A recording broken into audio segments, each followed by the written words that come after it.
Understanding, he's been bedridden, an English phrase explained. Hello, everyone, welcome back to our channel. Today, we're diving into a very specific, but commonly used English phrase, he's been bedridden.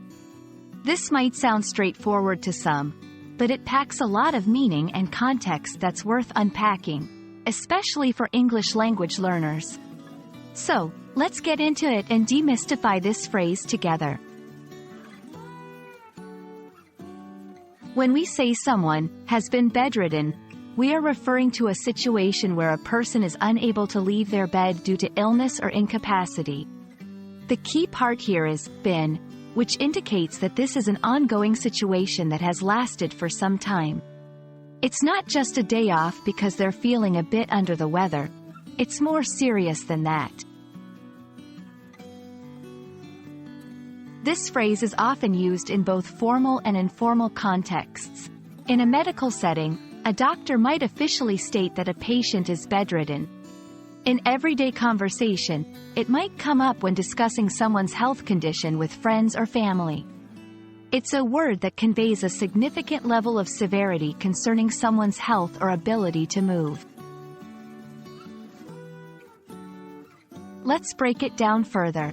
He's is a contraction for he is or he has, and in this context, it's used to imply he has been. Been indicates a continuous state or condition.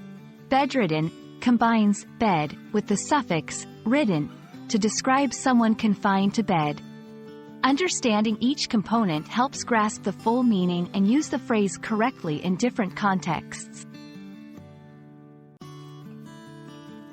To fully understand how to use he's been bedridden, let's look at some examples. After the accident, he's been bedridden for several months.